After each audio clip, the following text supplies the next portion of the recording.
Lawyer గారు వచ్చి భానుమతితో ఇలా అంటూ ఉంటారు. మల్లిక గారు కానీ ఆరాధ్య గారు కానీ మరొక నెల రోజుల్లో కనిపించకపోతే మీ తాతయ్య గారు రాసిన వీలునామా ప్రకారం ఈ ఆస్తి మొత్తం అనాథాశ్రమానికి వెళ్ళిపోతుంది అని చెప్పి అంటాడు. అది విని భానుమతి ఒక్కసారిగా షాక్ అయిపోతుంది.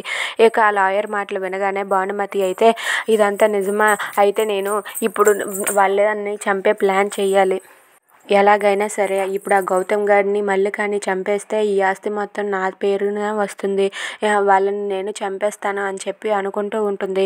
ఎలాగైనా ఆ గౌతమ్ గారు ఎక్కడ ఉన్నా సరే ఆ ఆదికేశవని తప్పించుకొని మరీ వాళ్ళని చంపేస్తానని చెప్పి భానుమతి అయితే ప్లాన్ వేస్తుంది. ఇంతలో అక్కడైతే రమ్య ఆదికేశవ వాళ్ళైతే సీతారాముల కళ్యాణాన్ని జరిపిస్తూ ఉంటారు. ఇదంతా కూడా కీర్తన దగ్గరుండి వాళ్ళ వదిన చేత జరిపిస్తూ ఉంటుంది.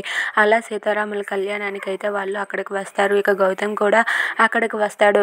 కీర్తన, గౌతమ్ అలాగే అక్కడ ఉన్న ఆదికేశవ వాళ్ళ పిన్ని రమ్య వీళ్ళందరూ కూడా అక్కడికి వచ్చి సీతారాముల కళ్యాణాన్ని అయితే జరిపిస్తూ ఉంటారు. అదంతా చూసి అక్కడ ఉన్న గౌతమ్ అయితే అలా దేవుడికి దండం పెట్టుకుంటూ మల్లిక ఎక్కడ ఉన్నా నాకు దొరకాలని చెప్పి తన అయితే దేవుడికి దండం పెట్టుకుంటూ ఉంటాడు. ఇక ఆదికేశవ రమ్య వాళ్ళిద్దరూ కూడా దంపతులుగా కూర్చొని ఆ కళ్యాణాన్ని అయితే జరిపిస్తూ ఉంటారు.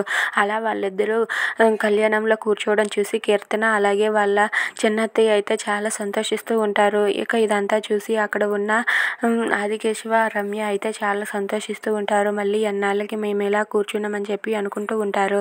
Thanks for watching friends. Please subscribe our channel.